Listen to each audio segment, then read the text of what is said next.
Quiero compartir una palabra que el Señor ha traído a nuestro corazón como matrimonio. Perdón, mi esposa y yo hemos sentido de parte del Señor cómo hay en la sociedad que vivimos un descontento general, un descontento muy fuerte. Y ese descontento está entrando dentro de la iglesia.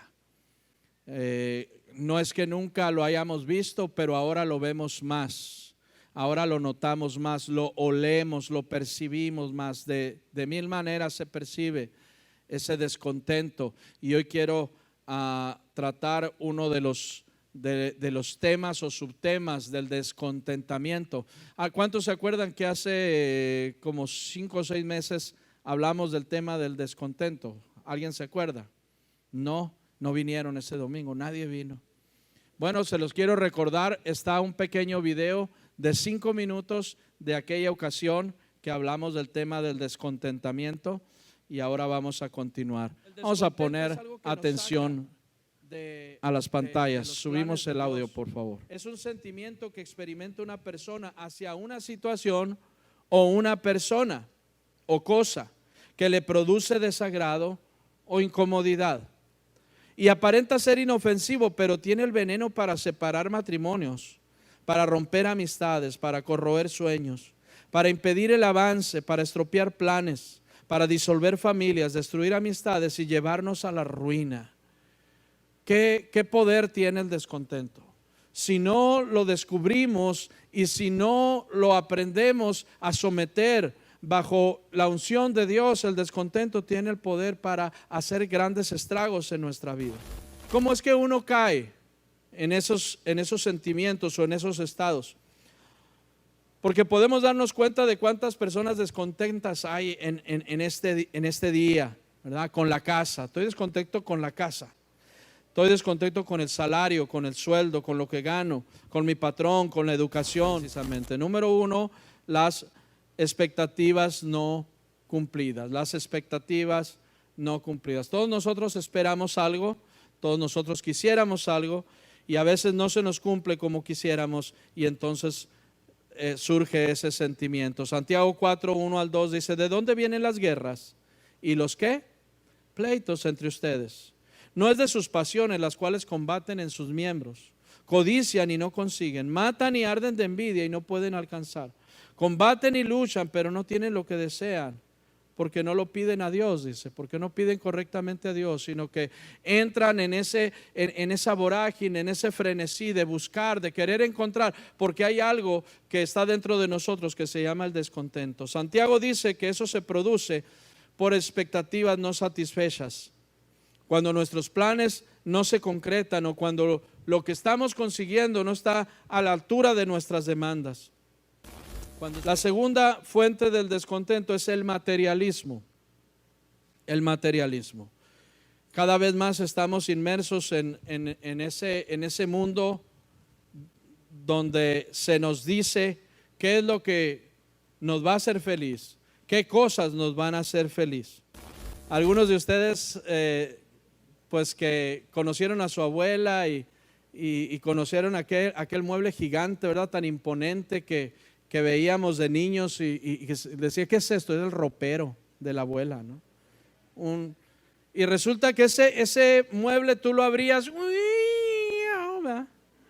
para ver la ropa de la abuela, y ahí estaba la ropa de la abuela y del abuelo, 3, 4 cambios nomás, y quedaban mucho espacio ahí. Uno se podía meter para jugar, se escondía ahí cuando andaba jugando con los demás, ¿sí o no? Porque había mucho espacio.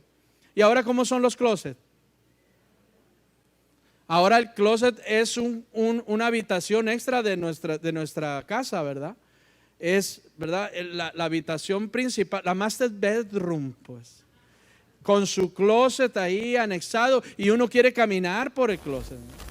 Y todas esas ideas nos las ha construido algo que se llama materialismo, ¿sí? Materialismo, porque así es, estamos insatisfechos, descontentos con lo que tenemos. Amén. El materialismo es una ilusión. Es una ilusión que está muy bien dirigida, muy bien orquestada.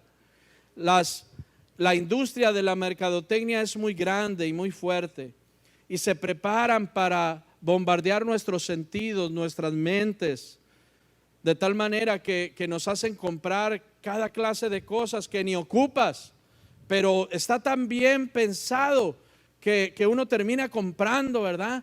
Y que te dicen, mira este aparato que parte las manzanas en 10 gajos tan bonitos, tú lo necesitas, compra, llama ya. Y una tercera cosa que produce el descontentamiento en nosotros es la inseguridad, que somos personas inseguras.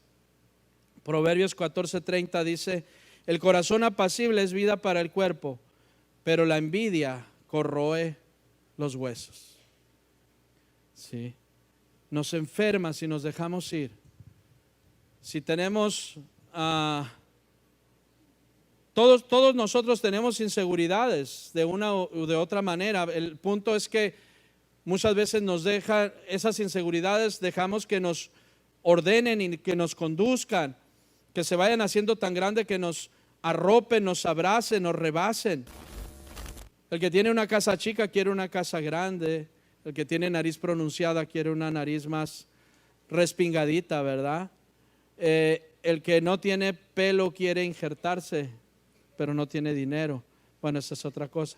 El que es delgado quiere... ¿Por qué? Porque somos inseguros y hay mil cosas que nos hacen sentir inseguros y eso nos trae un descontento en nuestro corazón. Así es que el descontentamiento nos puede hacer miserables, hermanos. Puede hacer nuestra vida miserable si se lo permitimos. Y una de las cosas que produce es insatisfacción e infelicidad. Entonces, ¿cuántos ya se acordaron de esa? ¿Verdad? Alguien perdió un celular y yo lo tengo. Nomás me dice cómo es. Y ahorita se lo damos al final. Así es que vas a sufrir 45 minutos sin el celular en tu mano. ¿Cómo vas a sobrevivir? Que Dios te ayude. Descontentos. Quiero hablar de la desilusión. Desilusión. Dice Mateo 1:11 del 2 al 3. Y al oír Juan en la cárcel, ¿dónde estaba Juan? Los hechos de Cristo, le envió 2 de sus discípulos para preguntarle, ¿eres tú aquel que había de venir o esperaremos a otro? Sabemos que Juan el Bautista no era cualquier persona. Su nacimiento, como el nacimiento de Jesús, fue anunciado. Su madre Elizabeth era pariente de María y dice que cuando María llegó a visitarla, el bebé saltó en el vientre de alegría. Desde su vientre fue ungido por Dios para una tarea muy trascendente. Pero este bebé creció y Dios lo usó para apuntar y decir, este es el Cordero de Dios. Cuando anunció eso, Juan no sabía que muchos de sus discípulos se retirarían y se irían detrás precisamente de Jesús. Pero ahora él está en la cárcel y seguramente que está haciéndose muchas preguntas y está entrando en un descontento de desilusión. Por eso le manda preguntar a Jesús, ¿eres tú o vendrá alguien más? Juan el Bautista experimentó la desilusión. Nosotros también podemos vivirlo. Hay ocasiones que nuestras oraciones no son respondidas de la manera en la que queremos o en el tiempo en el que esperamos. Y a veces nos viene hasta lo contrario y entonces el cristiano se encuentra a sí mismo desilusionado. ¿Cuántos admiten que en algún momento de su vida se han desilusionado? Amén. Ok, 40, 50 personas, los demás mentirosos, pero les vamos a dar chance. ¿Sí? O les dio flojera levantar la mano, que es lo más seguro, ¿no? Hay ocasiones entonces que nos vemos en esa situación, ¿no? ¿Será realmente, nos preguntamos, que lo que he creído es la verdad? ¿Será realmente? Porque no podemos evitar que entre la duda. Habrá un destino, habrá ese Dios del que yo he abrazado o tratado de abrazar. O somos como la película aquella de Forrest Gump, donde se nos presenta una hoja de un árbol que cae y que vuela. En ciertos momentos de la película esa hoja se vuelve a levantar, está en el suelo, se levanta y el viento la lleva de aquí para allá, como una metáfora de que a cualquier tonto le pueden pasar cosas buenas, a cualquier persona le pueden pasar cosas buenas, y estamos a la deriva del viento y del destino y de quién sabe cuántas cosas. ¿Cuánto vieron eso? Qué mundanones, yo estaba orando cuando dije.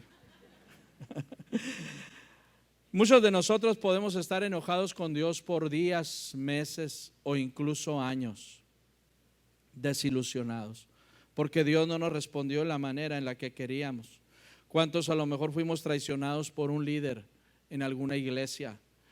Y entonces internamente decidimos que no creeremos más. ¿Cuántos hemos luchado con la rebeldía de algún hijo que parece ser que no tiene compostura? ¿Cuántas oraciones parecen no tener respuestas? Así es que la desilusión entra, pero sabes que la desilusión puede ser peor que la rebeldía. ¿Cuántos saben ustedes eso? Porque en la rebeldía el rebelde se va de la casa al final, pero el desilusionado se queda. No se va, no tiene las agallas para irse, se queda, pero da fruto amargo y amarga a los demás, a los que están alrededor. El que está desilusionado saca veneno, se dé cuenta o no se dé cuenta, saca veneno de su corazón, ¿sí? El desilusionado es como el hijo mayor del padre del hijo pródigo. ¿Cuántos se acuerdan del hijo pródigo? Dice que tenía 2 hijos. El pequeño le pidió la herencia y se largó, pero el grande se quedó. Y no fue hasta que el hijo menor regresó derrotado, frustrado, pobre, pidiendo perdón y misericordia, cuando sale el corazón del hijo mayor. ¿Y cómo sale? ¿Verdad? Con aquellas palabras reprochando al padre, con un corazón descontento, porque él se quedó en casa y él sentía que nada era de él. Él sentía que no poseía nada. Sin embargo, al hijo menor le dieron todo y ahora regresa, y para él no merecía otra cosa más que el infierno, pero el padre lo perdona, lo abraza, le tiene misericordia. ¿Sabes? Porque en las iglesias hay hijos mayores que cuando los hijos menores regresan pidiendo perdón, se enojan, se molestan cuando ven que Dios responde las oraciones de los menores y dicen: ¿por qué a él sí? ¿Por qué a mí no? Si yo aquí estoy, aquí he estado 20 años fiel en la iglesia, amargado pero fiel, sí, amargando a los demás de la iglesia, ¿verdad? Pero aquí he estado, bien o mal, hermano, aquí he estado. Sí, sale el descontento, sale la desilusión que algún día se sembró y inconscientemente quizás la abrazamos. El hijo mayor no es grosero con papá abiertamente, no se va de casa, no le pide la herencia, pero dentro de él está profundamente engañado. Por eso decimos que la desilusión tiene un poder escondido, porque no nos vamos, seguimos aquí. Pasamos meses y años, damos frutos amargos, agrios, como dice Isaías capítulo 5, que el Señor plantó una viña y esperaba, dice, que diera frutos dulces y deliciosos, y dio uvas amargas. El desilusionado se queda, vive dentro, critica al que se fue, pero calladamente odia al Padre, y su corazón es un corazón de reproche para él. El desilusionado no soporta ver que el malagradecido y rebelde a sus ojos cuando regresa es perdonado, restaurado, abrazado y tratado con misericordia. Al desilusionado le carcome ver que Dios responde oraciones a otras personas y a él pareciera que ni siquiera lo recibe. Juan el Bautista llega al límite y pregunta: ¿eres tú, Jesús? ¿O tenemos que esperar a alguien más? Porque cuando Dios no actúa como nosotros pensamos o quisiéramos, nos enojamos.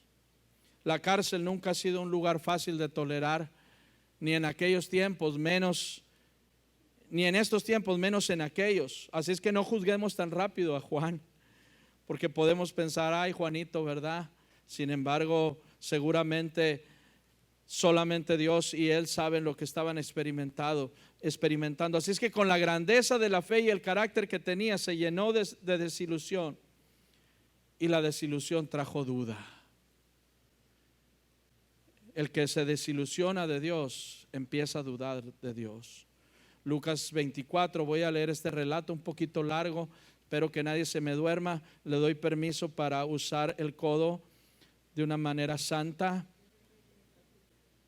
con el que está enseguida a la hora que ve que se está echando un avioncito, ¿verdad? Levántelo en el nombre de Jesús con el codo. Lucas 24 dice: y he aquí, dos de ellos iban el mismo día a una aldea llamada Emaús, que estaba a 60 estadios de Jerusalén, como 11 kilómetros. E iban hablando entre sí de todas aquellas cosas que habían acontecido. Sucedió que mientras hablaban y discutían entre sí, Jesús mismo se acercó y caminaba con ellos. Mas los ojos de ellos estaban como velados, para que no le conociesen. Y les dijo: ¿qué pláticas son estas que traen entre ustedes mientras caminan? ¿Y por qué están tan tristes? Respondiendo uno de ellos, que se llamaba Cleofas, le dijo: ¿eres tú el único forastero en Jerusalén que no ha sabido las cosas que en ella han acontecido en estos días? Entonces él les dijo: ¿qué cosas? Y ellos le dijeron: de Jesús Nazareno, que fue varón profeta, poderoso en obra y en palabra delante de Dios y de todo el pueblo, y cómo le entregaron los principales sacerdotes y nuestros gobernantes a sentencia de muerte y le crucificaron. Pero nosotros esperábamos. ¿Pero nosotros qué? Esperábamos en tiempo pasado que Él era el que había de venir, de redimir a Israel. Y ahora, además de todo esto, hoy es ya el tercer día que esto ha acontecido. Aunque también nos han asombrado unas mujeres de entre nosotros, las que antes del día fueron al sepulcro, y como no hallaron su cuerpo, vinieron diciendo que también habían visto visión de ángeles, quienes dijeron que ¿qué? ¿Se fijan cómo hablaron? Fueron las mujeres y vieron y dicen que vive. Y los siguientes versículos dice: y fueron algunos de los nuestros al sepulcro y hallaron así como las mujeres le habían dicho, pero a él no le vieron. Entonces él les dijo, ¿qué les dijo? Oh insensatos y tardos de corazón para creer todo lo que los profetas han dicho. No era necesario que el Cristo padeciera estas cosas y que entrara en su gloria. Y comenzando ¿desde dónde? Desde Moisés, es decir, desde el Génesis, y siguiendo por todos los profetas, les declaraba en todas las escrituras lo que de él decían. Llegaron a la aldea donde iban, y él hizo como que iba más lejos, mas ellos le obligaron a quedarse, diciendo: quédate con nosotros, porque se hace tarde y el día ha declinado. Entró pues a quedarse con ellos, y aconteció que estando sentado con ellos a la mesa, tomó el pan y lo bendijo, lo partió y les dio. Entonces les fueron abiertos los ojos y le reconocieron, mas él desapareció de su vista. Y se decían el uno al otro: ¿no ardía nuestro corazón en nosotros mientras nos hablaba en el camino y cuando nos abría las escrituras? Es un pasaje muy conocido. Ocurrió la tarde del domingo que Jesús resucitó, como ya nos dimos cuenta, ¿verdad? Eran dos de los discípulos, que se conoce ese pasaje como los caminantes de Emaús. A mí me encanta esta historia, porque muchas veces he estado ahí. No sé tú, pero muchas veces en mi vida he estado ahí en el camino de Emaús, donde siento que todo terminó, donde siento que ya no hay más camino por delante. Pero esta historia se escribió para que tú y yo sepamos que Jesús es capaz de hacerse actor y hacerse el que no sabe nada, para sacar lo que hay en tu corazón y en mi corazón. Dice que se acercó a ellos como un forastero Y les dijo, ¿qué tanto platican ustedes? ¿Por qué están tan tristes? Y ellos le dicen, ¿eres tú el único forastero que no sabe qué ha pasado? ¿Qué cosas han pasado? Y Jesús les dice, ¿qué cosas? Platíquenme. El desilusionado piensa que ya no vale la pena luchar más, que pudo haber hecho un buen intento, pero otro más ya no. ¿Cuántas veces, de mil maneras, Dios nos manda señales de su presencia cercana y no nos damos cuenta? Para ellos Jesús, en el relato que le están haciendo, cuando Jesús les dice qué cosas, ellos le relatan y solo le hacen un relato desapasionado, le hacen un relato donde Jesús es la víctima, donde Jesús es como cualquier hombre simple. En ningún momento mencionan que Él es el poderoso de Israel. En ningún momento mencionan que es el Salvador de la humanidad, que tienen la convicción de que descendió del cielo para salvarnos y que era necesario que padeciera. En ningún momento entienden eso, sino su lenguaje es un lenguaje de derrota.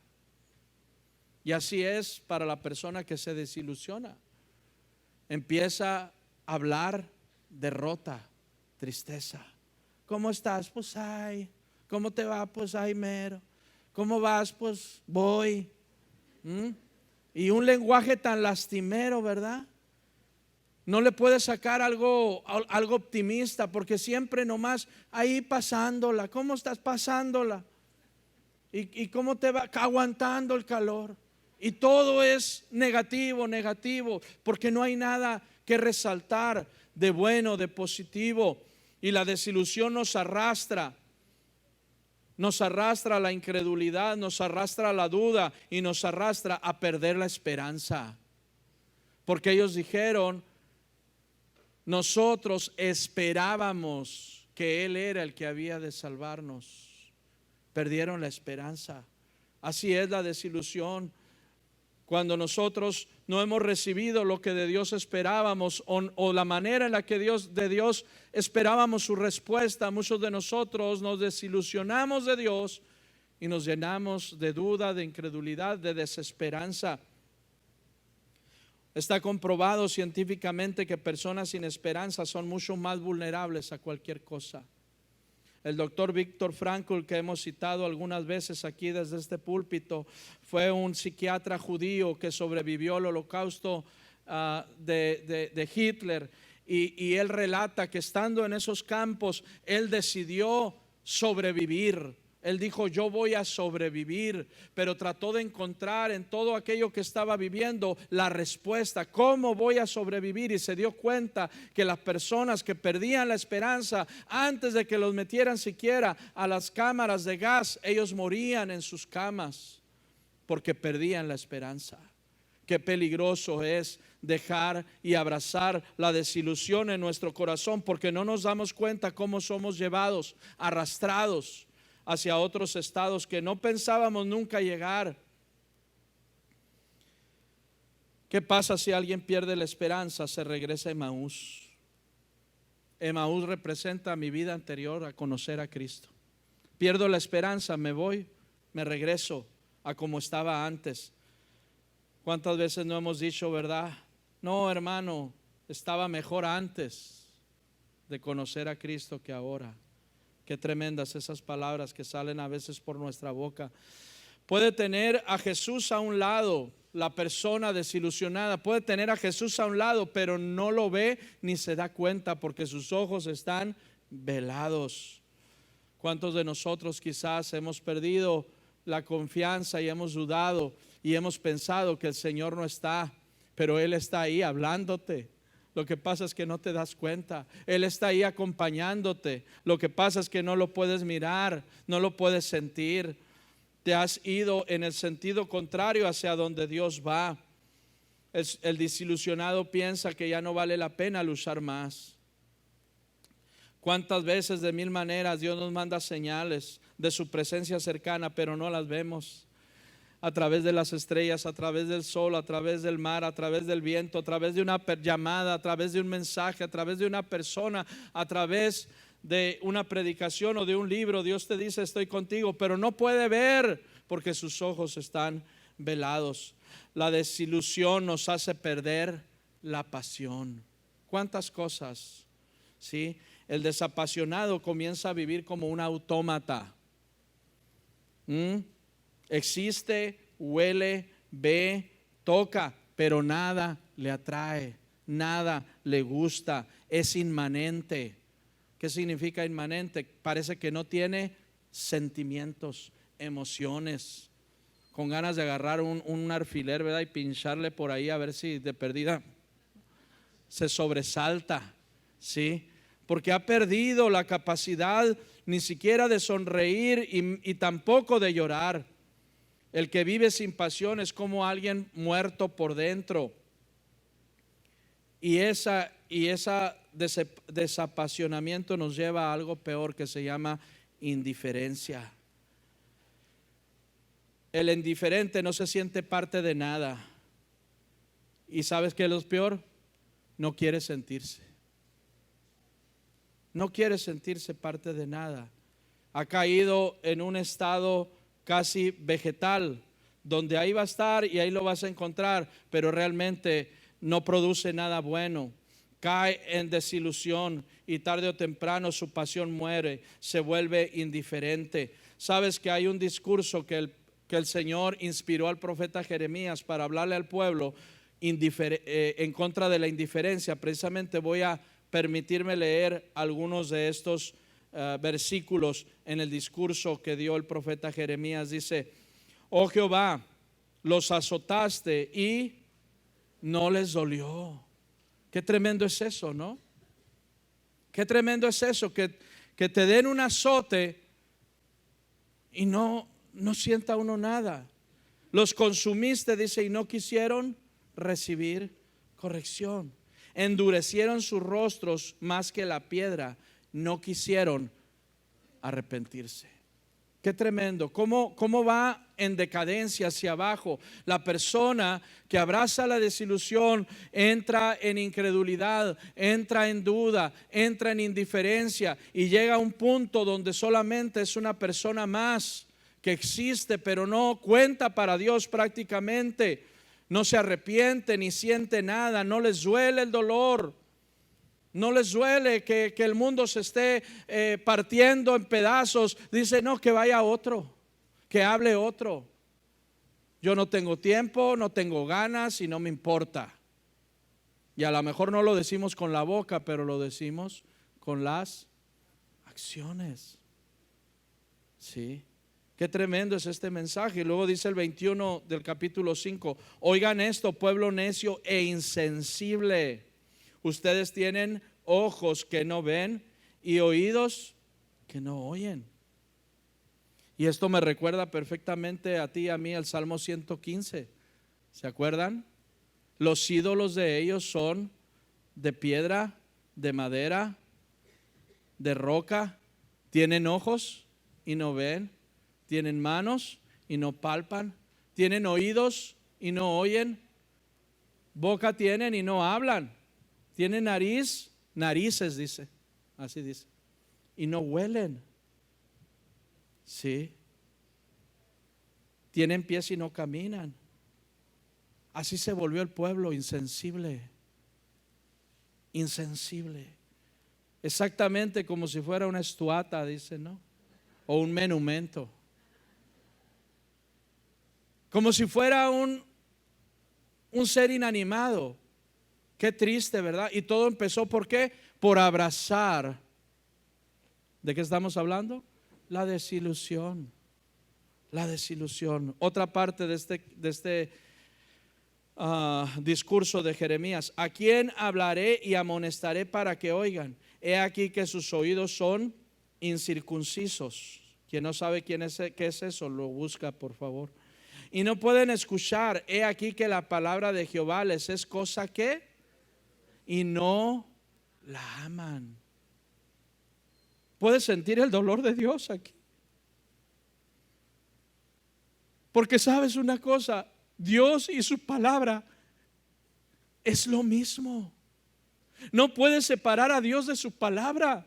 De hecho, uno de los nombres de Dios es el verbo de Dios, la palabra de Dios, el mensaje de Dios. Dios es su palabra.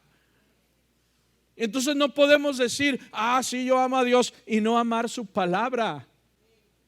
Y el que dice que ama a Dios y no lee y escudriña y profundiza en su palabra, dice el apóstol Juan, y lo digo yo, primera de David Navarro, es un mentiroso. No puede ser una cosa sin la otra. No puede existir una cosa sin lo otro. Es un oxímoro, dijimos hace unos domingos atrás. Ando rematado en palabras domingueras. Sí, hace domingos atrás dijimos que era un oxímoro. ¿Alguien se acuerda? Una frase contradictoria que no puede existir, que es algo absurdo. No puede haber un cristiano desilusionado, pero los hay. Pero los hay. Y lo peor es que se están multiplicando. Así como los gremlins, no, se le metes al agua y se multiplica. Los millennials no saben qué son eso, pero imagínense. Jeremías 32-33 dice este discurso: y me dieron la espalda y no el rostro, y les enseñaba desde temprano una y otra vez, pero no quisieron escuchar para recibir corrección. ¿Sabes qué decían los de Jerusalén?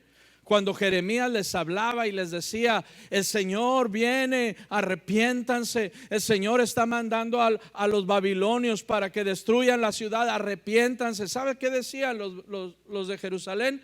Que venga Dios y me diga, que venga Dios y hable conmigo y me diga si es cierto, porque yo a ti, Jeremías, tú tienes cara de loco. Esa era una de las palabras con las que se identificaba a los profetas. Parece algo cómico, pero los profetas les decían Meshugá. Meshugá significa profeta, pero también significa loco. Los profetas eran raros. ¿Cómo le iban a creer a un tipo que un día de repente salió con un leño aquí en el lomo aquí? ¿Se imaginan? En esta posición, cargando un tronco así, y andaba por todos lados así, días, hablándole a la gente: vienen los babilonios, nos van a destruir, entiendan. Y el cuate amarrado a eso, a un yugo. ¿Cómo le iban a creer que era la voz de Dios? Pero Dios le dijo: Jeremías, ponte un yugo y anda por toda la calle como loco hablándole a la gente, porque no te van a creer. ¿Cómo le van a creer al profeta Isaías, donde Dios le dice: quiero empezar contigo algo distinto, una moda distinta, Isaías? No me digas, Dios mío, ¿de qué se trata? Contigo voy a inventar la minifalda, Isaías. ¿Qué? Pero minifalda de veras, así de la más baja. Y le dijo el Señor: córtate el vestido hasta la mitad de tus posaderas. Si lo quieren leer completamente, está en el capítulo 20 de Isaías. Y el cuate, ¿creen que le obedeció a Dios? Con la vergüenza y todo, se cortó el vestido, la primer minifalda, y pasó como pasarela por toda la ciudad, diciéndole a la gente: arrepiéntanse, arrepiéntanse. Y la gente: este loco, ¿de dónde lo sacaron? Está loco de atar. ¿Sabes que todavía existe eso? Porque Dios no va a venir en carne y en persona a hablarte a ti. Manda a sus siervos a hablarte. Y la gente sigue pensando y diciendo: el pastor está loco, qué exagerado. El ministro se sale, se pasó de los límites. O si no estamos hablando palabra de Dios, ¿qué estamos hablando? Amén. Y alguien pensará: no es cierto. Sí es cierto. Y no quiero hablar más, pero es cierto. Muchos de nosotros estamos como los del pueblo de Judá, que decimos: que venga Dios y me diga, a ver si le creo. Y todavía a ver si le creo, ¿verdad? Que venga Dios y a ver si le creo. ¿Por qué? Dice aquí en el último versículo que leímos, dice, pero no quisieron escuchar. ¿Sí? Y en el otro que leímos también dice, no quisieron arrepentirse. Es decir, decidieron, no vamos a escuchar. Es una decisión. Y todo empezó ¿cómo? Con la desilusión. Dios no me respondió. Dios no me contestó. ¿A cuántos Dios les ha respondido todas sus peticiones? Alcen la mano. ¿Nomás a mí? Sí, porque a mí no me ha respondido todas. Gloria a Dios por los que Dios les ha respondido todas. Hace 25 años, 26 años, mi mamá tenía 63 años y yo tenía 21. Yo consideraba que era joven todavía. Y yo le pedí a Dios para que Dios la sanara de un cáncer. Y Dios no la sanó. Dios se la llevó. Y yo tenía la opción de cerrar mi corazón contra Dios y decir no es cierto. Lo que he abrazado, tu palabra, no es cierto. Pero yo decidí seguirle, a pesar de que no entiendo. A pesar de que muchas cosas no las sé, yo decidí seguir al Señor en medio de todo y a pesar de todo. Porque es una decisión. Tú decides, yo decido abrirme o cerrarme.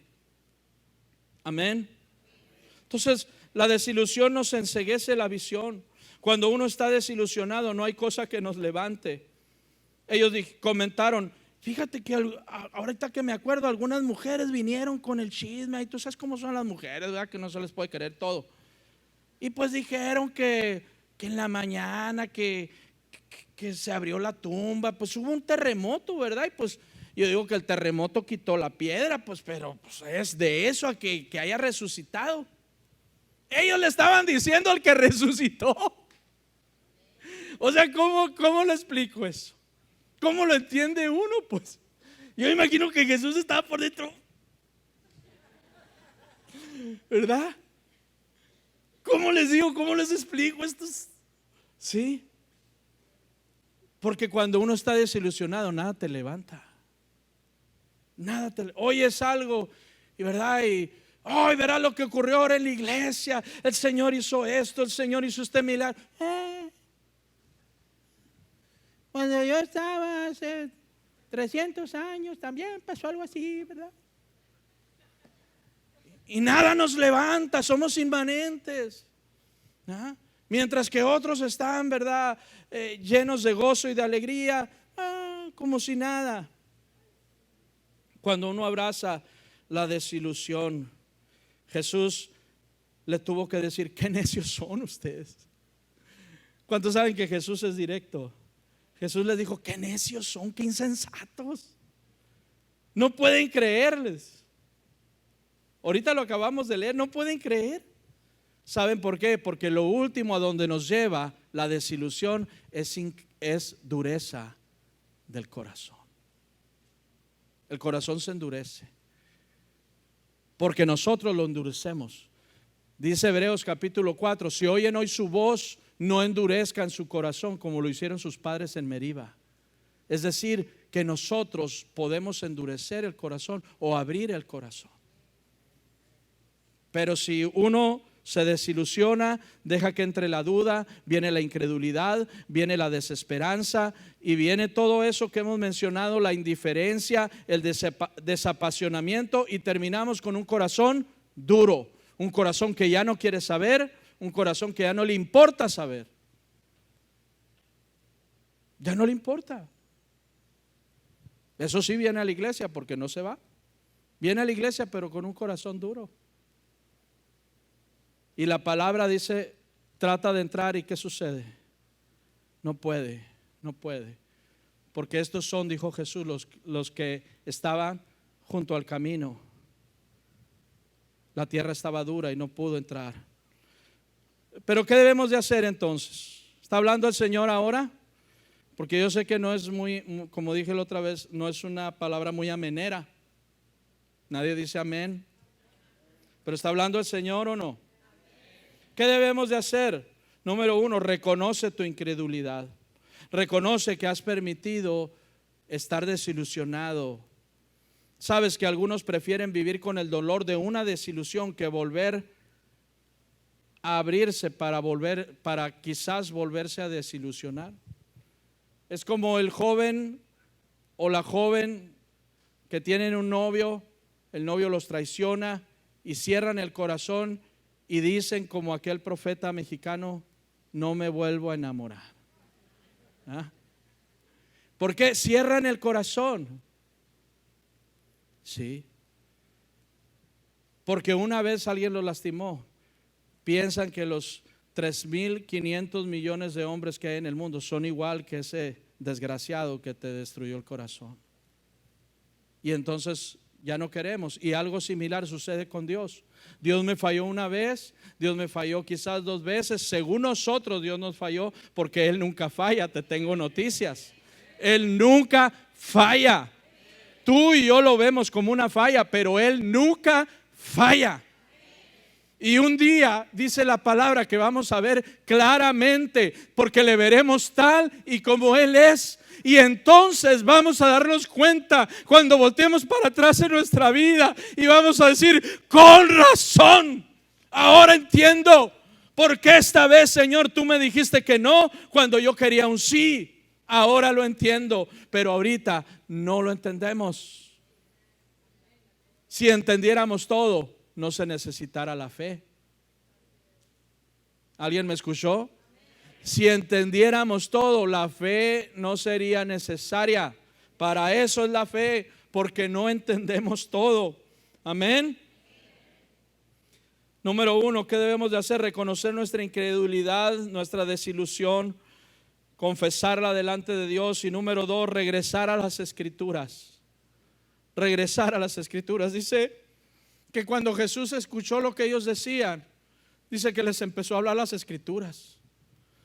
Imagínense que Jesús le hubiera dicho: uy, pues qué mala onda con ese cuate, ¿verdad? ¿A poco lo mataron? Lo crucificaron. Y pobre, no, pues sí, está mal todo, ¿verdad?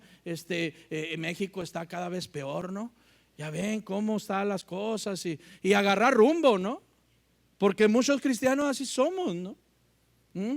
Nuestros hermanos que están del otro lado del alambre, ¿verdad? Ven a México. ¿Cómo lo ven a México? Como lo peor del mundo, ¿sí o no? Piensan que no pueden poner un pie así, ¿no? Está la línea aquí, poner un pie porque los van a balacear, los van a matar, los van a...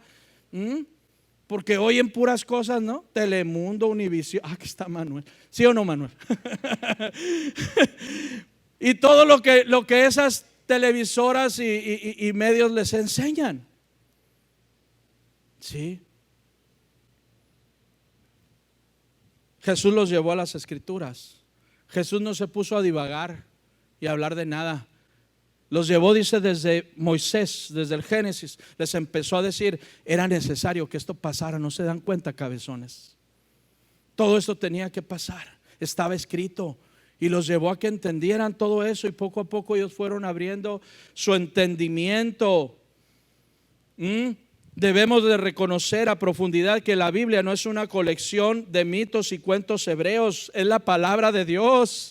La palabra de Dios se cumple, creamos o no, queramos o no, se va a cumplir. Dios dijo: yo establecí mi palabra en los cielos para que se cumpla. Y dice el escritor de Hebreos: no habiendo alguien más grande por quien jurar, juró por sí mismo que su palabra se va a cumplir, porque así es Él.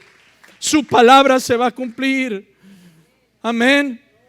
Y entonces ellos terminaron diciendo: no ardía nuestro corazón cuando nos abría las Escrituras. No ardía nuestro corazón. No hay nada que pueda encender un corazón apagado, desilusionado, sino volver a la palabra de Dios. Necesitas volver a la palabra de Dios. Necesito volver a la palabra de Dios. Alimentarme de ella, no a leerla como un perico. No.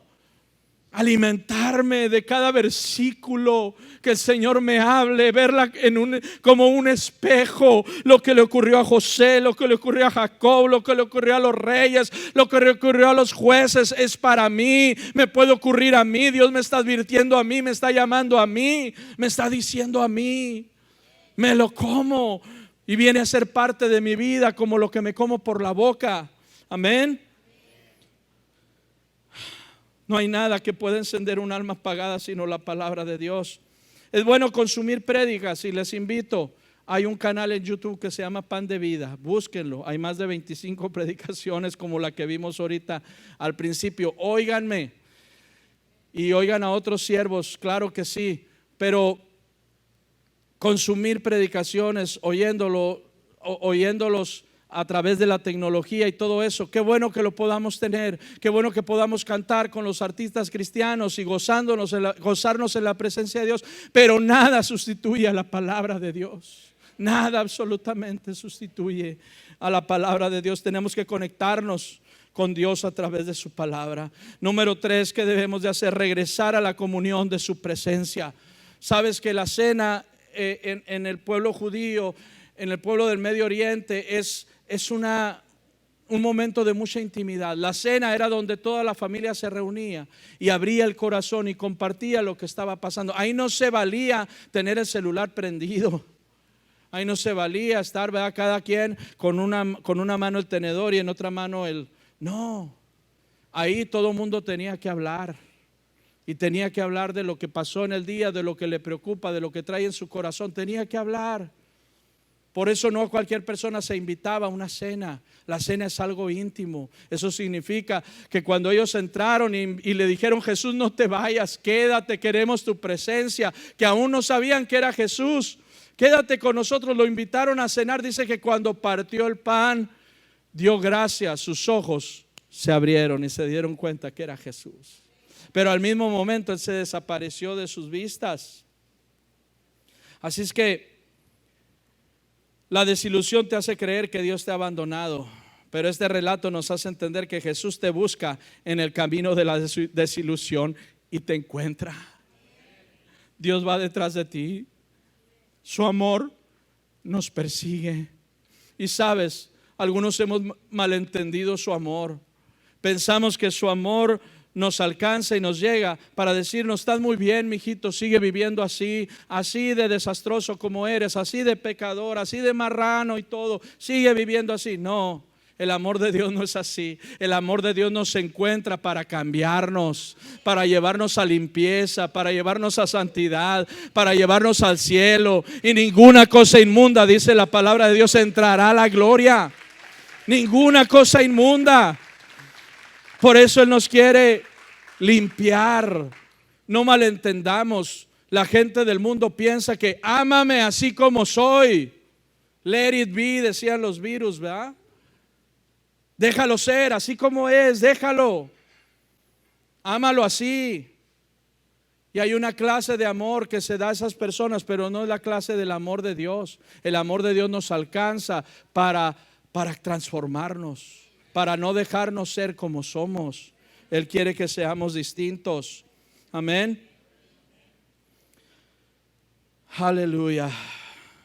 La palabra nos declara también de otra historia que no voy a entrar mucho ahí, pero solamente quiero mencionarlo. Como Jesús, dice la palabra, que Él se desvía de su camino para llegar y sentarse en un pozo. Y a ese pozo llega una mujer. Una mujer que es un manojo de tristeza, de desilusión. 5 maridos había tenido en su vida y tenía un sexto. Y Jesús descubre su corazón. Pero dice la palabra de una manera enfática: le era necesario pasar por Samaria. Aquella mujer no tenía en su agenda encontrarme con Jesús en el pozo a las 12 del mediodía. Ella no lo tenía, no sabía que ese día iba a ser el día más glorioso de su vida, no sabía. Pero la agenda de Jesús sí estaba anotado. En la agenda de Jesús decía: me voy a encontrar con esta mujer en Samaria. Amén. Porque Jesús nos busca Porque Jesús nos ama. Porque Jesús está al pendiente de nosotros. Él no te ha dejado, aunque tú pienses que es así. Aquella mujer estaba sedienta, pero no de agua. Y Jesús le dijo: el que bebe del agua que yo le daré jamás va a tener sed. Jamás va a volver a tener sed. Algunos de nosotros hemos experimentado reveses en las vidas. Las cosas no han salido como esperábamos. Hemos buscado soluciones o al menos respuestas a la situación. Dios había llegado a ser alguien importante en tu vida, y quizás ahora solamente es una vaga sombra. Ya no oras, ya no lees, ya no buscas la palabra. Si acaso, ¿verdad? Tienes cierto contacto con Dios muy lejano. Él no es indiferente como nosotros somos. Él tomó el camino de Emaús y encontró a aquellos 2 discípulos tristes y desilusionados. La palabra nos dice que cuando sus ojos se abrieron, Él desapareció de sus vistas. Y en ese instante recobraron la pasión. En ese instante, porque dice, dejándolo todo, se regresaron a Jerusalén. Un judío no viajaba de noche, ni tampoco le gustaban los barcos. Por si se acuerdan de Jonás, a los judíos no congenian con el mar, no les gusta el mar. Dice que Jonás se metió y se fue hasta lo más profundo, ¿verdad? Ya todo deprimido. Eso dice la palabra. Y a los judíos tampoco les gustaba viajar de noche. Ya estaban cenando, eran las 6, 7 de la tarde, quizás las 8, cuando Jesús se les desaparece de sus vistas. Y a las 8 de la noche ellos se levantan con la oscuridad y se regresan 11 kilómetros, porque no podían esperar hasta el siguiente día para decirles: Cristo resucitó, es cierto. No podían esperar un minuto más. Tenían que decirles que Él los había encontrado, que los había buscado. Tenían que expresarles la verdad de Dios. Amén. El que tiene pasión no puede esperar. El que tiene pasión está ardiente por dentro y por fuera. Está dispuesto para servir a Dios. Recuperaron su pasión inmediatamente, porque el Dios que ellos creían que había muerto los había encontrado en el camino. Se había sentado con ellos en la mesa y había resucitado su esperanza, que se había muerto. Ese es el mismo Dios que te dice ahora: cierra tus ojos. Él te dice: no perteneces a la desilusión. No vivas con desesperanza, no tomes el camino del descontento. Yo he resucitado. Nada ni nadie me puede detener. La tumba no me detuvo, el diablo no me detuvo, el pecado no me detuvo. No hay nada creado en esta tierra y fuera de esta tierra que pueda detener el poder y el amor de Dios. Tu camino, dice el Señor, está conmigo. Tu propósito está aún vigente. Deja de vagar por el camino de la desilusión. Jesús le mandó decir a Juan: los ciegos ven, los sordos oyen, a los pobres les es anunciado el evangelio. Juan, aunque estés en la cárcel, la palabra de Dios no está presa. La visión continúa. El propósito más grande se cumplirá. Abre tus ojos.